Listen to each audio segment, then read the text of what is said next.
que a gente vai trabalhar agora, continuamos no teu livro 7, no teu livro 2, desculpa, no capítulo 7, ali na página de número 40, vou anotar aqui para ficar indicado para ti no quadro, página 40, o assunto que a gente vai lidar agora é o plano inclinado.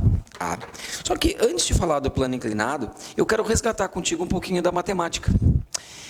Uma revisãozinha de matemática, bem rápida, bem básica, lá do 9º ano, do 7º ano, não vou saber dizer exatamente no 8º ano, não vou saber dizer exatamente em que ano na matemática, mas tu já aprendeu isso aqui.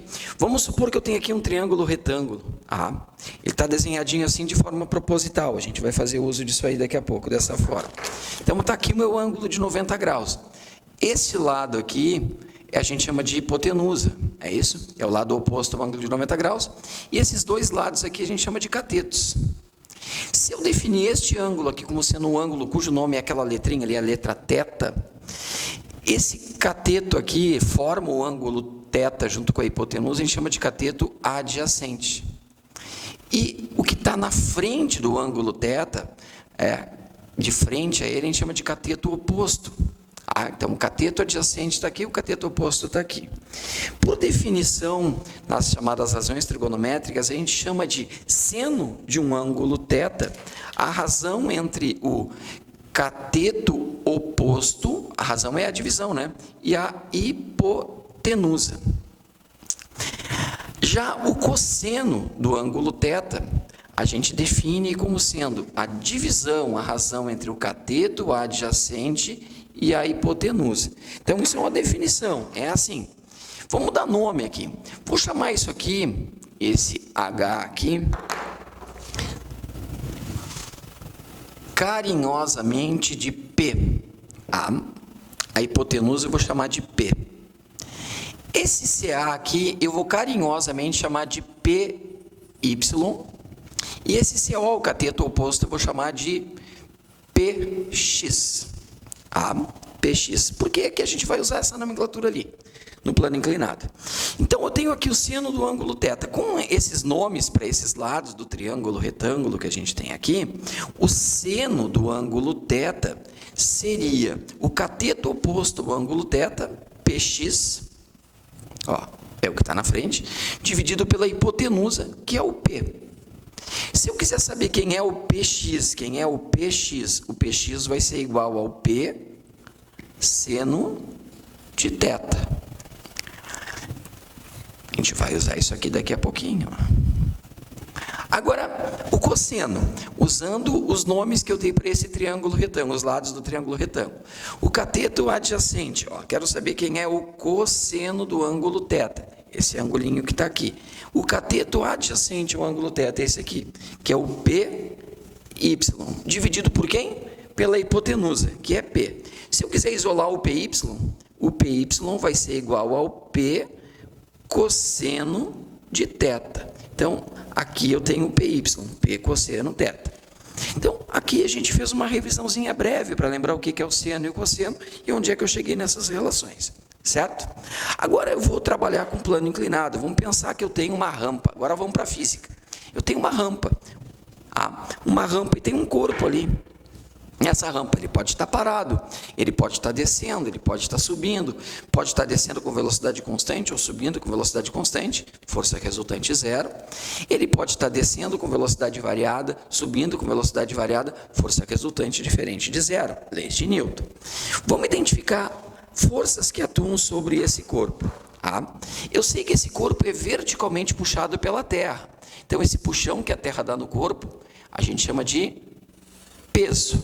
Vertical para baixo. Está aqui, peso.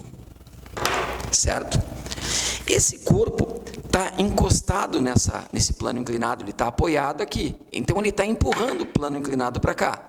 Lembra quando um corpo comprime uma superfície sólida, essa superfície reage com uma força normal a ela, cujo nome é força normal, reação normal, que está aqui, força normal atuando sobre o corpo, N. Em princípio, são essas as duas forças que atuam sobre o corpo, se a gente não pensar ainda na existência do atrito. Pois bem, veja lá, essas duas forças não têm direções iguais, elas não estão na mesma direção. Elas não são com o mesmo sentido, sentidos contrários, elas não estão perpendiculares. Então, a gente vai aí dar uma enganada nessa representação para tornar mais fácil, eu acredito, tornar mais fácil a nossa vida. O que a gente vai fazer? Bem no ponto de encontro das forças, onde está o N, na direção do N, eu vou traçar um eixo, que eu vou chamar de eixo Y. Eixo Y. E bem na direção do plano inclinado, eu vou traçar um outro eixo que vai cortar o eixo Y, exatamente no ponto de encontro das forças, que eu vou chamar de eixo X. E o que nós vamos fazer agora, primeiro tu vai acreditar em mim. Este ângulo aqui tem a mesma medida que este, por causa da semelhança de triângulos que a gente aprende lá em matemática, junto com o teorema de Tales, por aí eu não vou saber dizer exatamente, precisar exatamente que ano que tu aprendeu isso. Mas o que nós vamos fazer agora, com isso aqui, pessoal, é projetar esse vetor P sobre o eixo Y e sobre o eixo X. Como é que a gente faz essa projeção? A gente pega o vetor P e leva ele carinhosamente, formando 90 graus aqui, projeta ele aqui, e a gente vai desenhar aqui o pedaço do P, o pedacinho do P que está comprimindo a rampa. Isso aqui é o P na direção Y. O que é o P na direção Y? Esse bloco está aqui, ele está comprimindo a rampa. Essa compressão é feita por uma parte do peso, uma partezinha do peso. E a gente vai fazer a mesma coisa agora com o P lá para o X. Esse P está fora do eixo X e do eixo Y, o N não. Então, o que eu vou fazer? Eu vou projetá-lo também carinhosamente lá no eixo X, aqui vai formar 90 graus, e eu vou chamar esse pedaço do P que está na direção do X de PX. Isso aqui é o PX.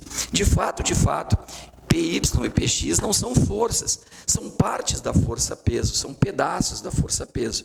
Esse pedaço PY é o pedaço da força-peso que comprime a rampa, a parte que colabora para comprimir a rampa. E esse pedacinho PX aqui é a parte do peso que tenta fazer esse bloco deslizar a rampa abaixo. Vamos supor que esse meu livro aqui seja a rampa, tá? Esse meu livro aqui é a rampa. E vamos supor ainda que esse disquinho seja o corpo.